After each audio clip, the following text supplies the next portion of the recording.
네, 반갑습니다, 여러분. 오랜만에 이게 영상을 업로드를 하는데, 이번에는 요즘 굉장히 핫한 비전 태스크에서의 트랜스포머에서 가장 처음 나왔던 논문인 비전 트랜스포머에 대해서 한번 리뷰를 해보도록 하겠습니다. 비전 트랜스포머는 사실 원래 트랜스포머 자체가 예전에 언어 모델에서 기계 번역에서 많이 쓰였던 모델이라 이거를 직접 이미지에 적용시키는 게 꽤 까다로웠다고 저자들이 말을 하거든요. 그래서 저희도 한번 비전 트랜스포머가 어떤 거를 하고 있는지 확인해 보도록 하겠습니다. 뭐 윗부분의 인트로덕션에서는 트랜스포머랑 그 비전 태스크 이미지 클래시피케이션에 관한 얘기를 하고 있고요. 어떤 부분에서 차이가 나냐면 비전 트랜스포머를 만들기는 했는데 워낙 트랜스포머라는 게 그 데이터를 많은 양의 데이터를 필요로 하기 때문에 그 충분하지 않은 양의 데이터에서 학습이 됐을 때는 그런 state of the art 다른 모델들에 비해서 성능이 좀 떨어진다. 그 인덕티브 바이어스가 제대로 형성이 되질 않는다. 그런 얘기를 하고 있고요. 근데 반대로 충분한 양의 데이터가 주어졌을 때는 다른 state of the art 모델을 이제 앞선다. 우리가 더 성능이 좋다라는 거를 이제 보여줄 겁니다. 그래서 related works에는 원래 그 트랜스포머에 관한 얘기, 트랜스포머가 아니라 셀프 어텐션이 비전 태스크에서 어떻게 적용이 될 수 있는가에 대한 선행 연구를 소개를 하고 있고요. 그래서 나이브 어프로치로 이런 각 픽셀이 다른 픽셀을 이제 집중해서 보는 그런 모델을 생각해 볼 수가 있는데, 여기 보이는 이 모델이 이제 어 컨볼루션 커널처럼 하나의 픽셀이 그 주위에 있는 픽셀에 대한 어텐션을 구하는 뭐 그런 모델을 제안도 했었고요.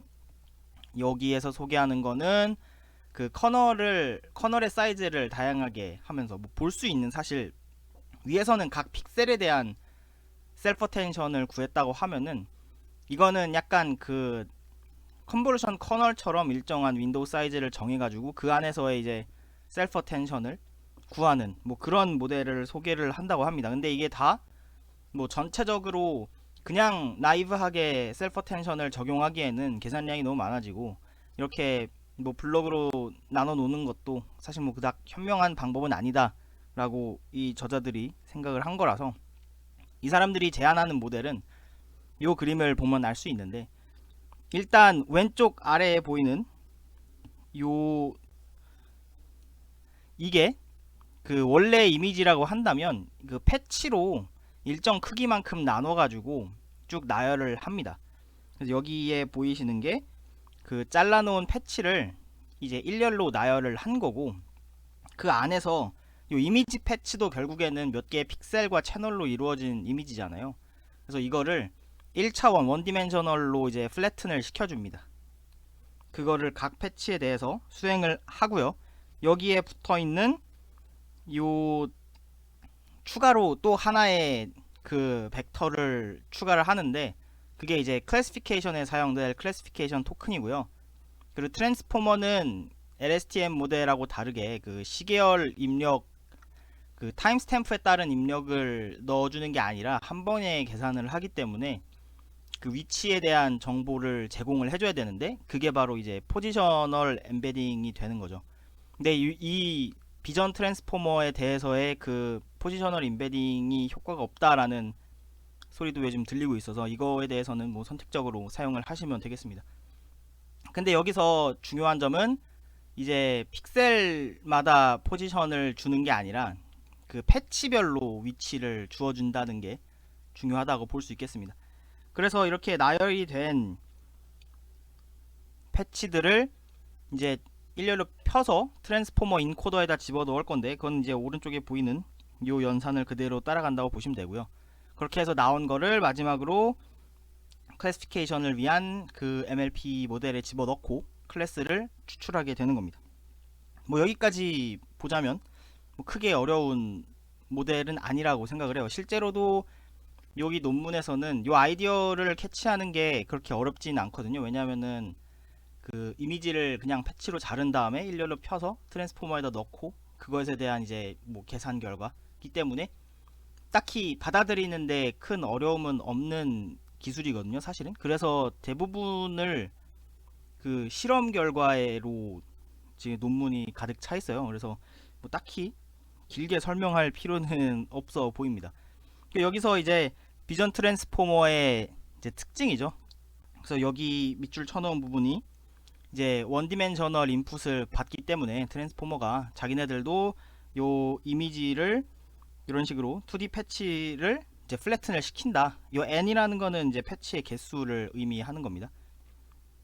그리고 그 플래튼 시켰던 그 이미지 패치들은 D 차원 히든 디멘션으로 이제 리니어 프로젝션을 거쳐서 학습이 가능한 어떤 벡터 표현으로 바꿔주는 거죠.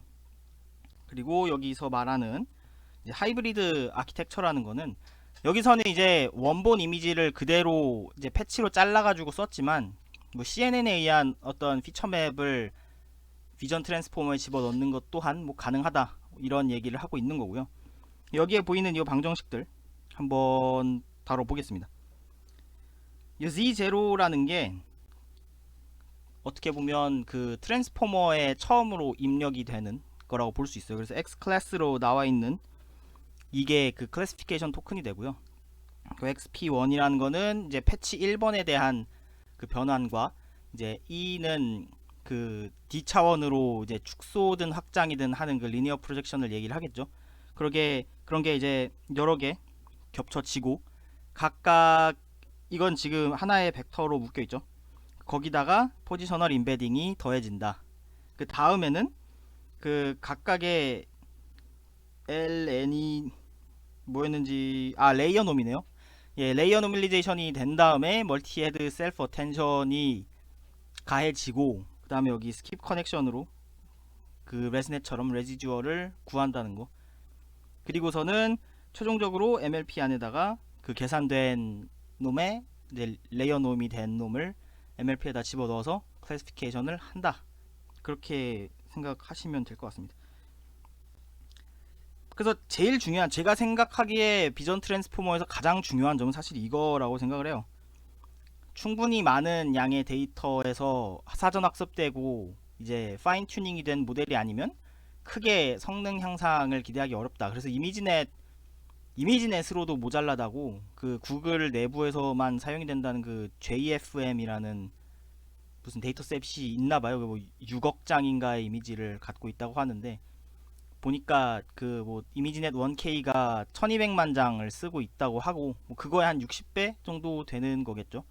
그렇게 이제 거대한 양의로 이제 학습이 된 놈을 파인 튜닝 하는 게 아니면 애초부터 그냥 그 우리가 갖고 있는 소규모 데이터셋에 적용시키긴 어려우니까 사실은 이거는 돌려 말하면 우리가 만들어 놓은 모델 그냥 쓰라 그런 얘기라고도 할 수 있거든요. 왜냐면 6억 장 정도의 이미지를 뭐 학교나 회사에서 모으기는 좀 어려워 보여서 사실 비전 트랜스포머에 관해서는 거의 구글의 독점이 아닌가 싶은 생각도 듭니다.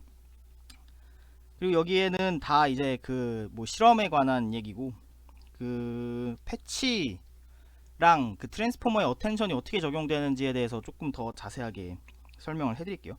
제가 그림을 좀 그려놓은 게 있는데 그걸 보겠습니다. 네, 이 그림이 제가 여러분들의 이해를 돕기 위해서 그려온 그림입니다. 자, 여기 왼편에 보이는 게 원본 이미지를 패치 수대로 잘라 놓고 각각의 패치를 1차원으로 쫙 펴놓은 거를 의미를 하고요. 각각의 패치에 대해서 그 리니어 프로젝션을 통해 하나의 벡터로 미리 그 확장을 시켜 놓은 겁니다.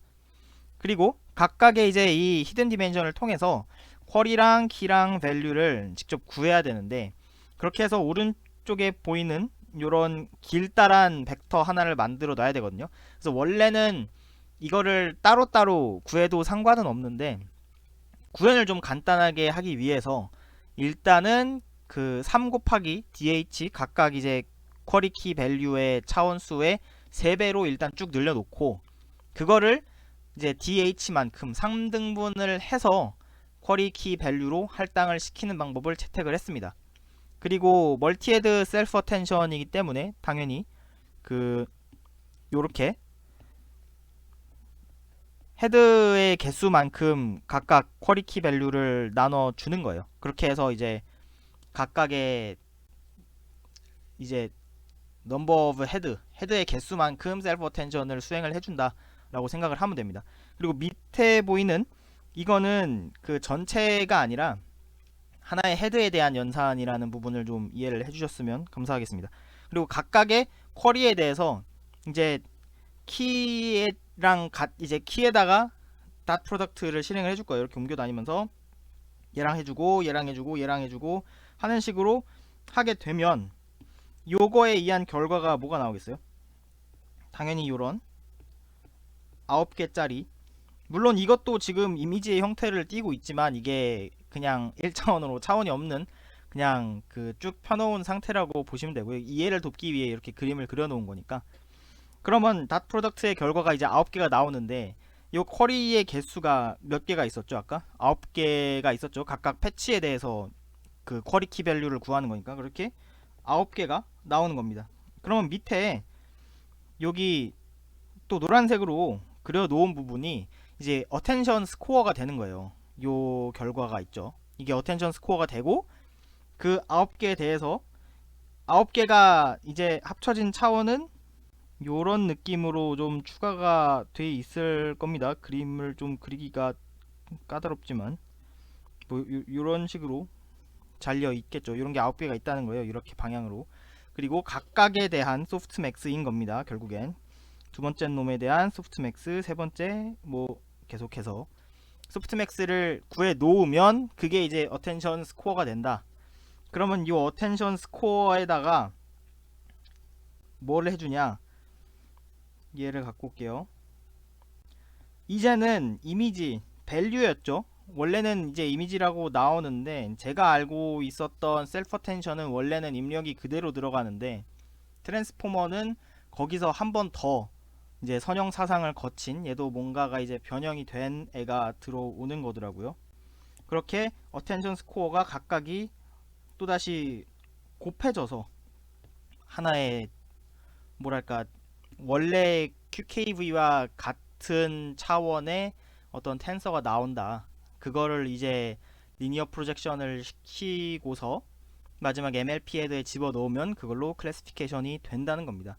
그래서 이게 트랜스포머를 원래는 트랜스포머가 그 NLP에 최적화되어 있는 모델이기 때문에 이미지에 그대로 갖다 넣으면은 뭔가 의미를 조금 확인하기가 어려운데 제가 나름대로 한번 고민을 좀 해봤어요. 이게 어떤 QKV가 각각 이미지에서는 어떤 의미를 가질까 생각을 해봤는데 퀄이라는 건 어떤 이미지 패치 안에 들어있는 그 픽셀, 각 채널의 픽셀에 대한 어떤 벡터 표현이라고 하긴 좀 그렇고 워드 임베딩처럼 어떤 고정된 표현으로 좀 통일을 하는 그런 의미인 것 같고요. 키라는 거는 각각의 쿼리들, 그러니까 어떤 한 패치에 있는 픽셀들과 다른 패치에 있는 픽셀들 간의 관계를 정의를 해 놓는 부분이라고 생각을 하고요. 그리고 V는 그 원래 갖고 있던 이미지에 대한 어떤 특징에 대한 표현이라고 생각을 합니다. 제가 느끼기에는 그렇게 느껴졌습니다. 원래는 말씀드렸다시피 NLP에 최적화되어 있는 거기 때문에 각각의 이미지에서 어떤 의미를 갖느냐를 명확하게 하기는 어렵겠습니다만 뭐 굳이 의미를 따져보자면 그런 의미가 있지 않나 생각이 되고요. 그리고 그럼 마지막으로 저 연산에 대한 방정식을 이 사람들이 적어놨는데 그걸 한번 마지막으로 소개를 해드리고 마무리를 하도록 하겠습니다. 자, QKV와 Z, 요 Z가 원래 그 패치를 플래튼 시킨 그 벡터거든요. 그래서 보시면 여기에 나와 있듯이 그 패치 개수 n 곱하기 히든 디멘션 d로 돼 있어요. 그리고 요 u가 그 QKV를 구하기 위한 변환이라고 하면은 요 z와 u에 대한 곱을 했을 때 그 패치의 개수 곱하기 3dh의 결과를 얻을 수 있을 거고요. qk 이제 적어 드리자면 q는 어떤 디멘션이냐면 n 곱하기 dh고요. k는 당연히 뭐 동일하겠죠. n 곱하기 dh고. 그러면 이제 QKT를 구하면 얘네는 n by n이 된다는 거. 이건 뭐 간단한 대수니까 여러분들 다 가능하실 거라고 봅니다. 그러면 A라는 게 결국엔 A라는 게 n by n이 되는 거고요. 그리고 여기다가 이제 V였던 그 V는 어떤 디멘션이냐? 요거죠. DH, n 곱하기 DH. 그럼 결국 AV는 뭐냐? n by DH. 그게 된다. 결국에는 셀프 텐션을 구하면 n by DH가 된다는 거. 그거를 이제 그 헤드 개수만큼 해 놓고 합치면 그게 MSA가 되는 겁니다. 이해가 되시겠죠? 그렇게 뭐 직접 한번 제가 학습은 해봤었는데 예전에 구현을 했을 때 그냥 무턱대고 이미지 차원수 줄이고 맘대로 훈련을 시키니까 그 사이파 10에 대해서는 학습이 잘 이루어지지 않았습니다. 제가 원래도 이게 이미지넷을 사용을 하는 거라서 그 224 곱하기 224를 당연히 따라갔으면은 좀 다른 결과가 나오지 않았을까 싶었는데 그냥 사이파 10으로 무턱대고 차원만 좀 바꿔가지고 하는 걸로는 학습이 잘 안 돼서 트랜스포머를 사용하는 건 역시 조금 까다롭다. 그 이미지 크기도 중요하고 뭐 충분한 양의 데이터를 갖추는 것도 중요하다. 뭐 그런 결론을 내릴 것 같습니다. 뭐 비전 트랜스포머에 대해서는 여기까지 하고요. 다음에는 뭐 아직 조금 더 트랜스포머, 비전 트랜스포머 관련된 논문들이 아직 남아 있어서 그런 걸 차근차근히 조금 더 한번 소개를 해볼까 하고 생각을 하고 있습니다. 구현에 대해서도 제가 그 저자들의 코드를 좀 이해를 해보고 나름대로 좀 한번 만져볼까도 생각을 했는데 생각보다 요즘은 코드들이 다 예전처럼 그런 약간 보고서 어떻게 알아낼 수 있는 수준이 아니고 어쩔 수 없이 그냥 가져다 써야 되는 시대가 온 것 같습니다. 저도 필사를 하면서 공부를 했었는데 그런 것도 이제는 좀 시대착오적인 공부 방법이 아닌가 싶은 느낌도 좀 드네요. 오늘은 여기까지 제가 준비한 건 여기까지고요. 다음번에는 좀 더 재밌는 논문으로 찾아오도록 하겠습니다. 여러분 감사합니다.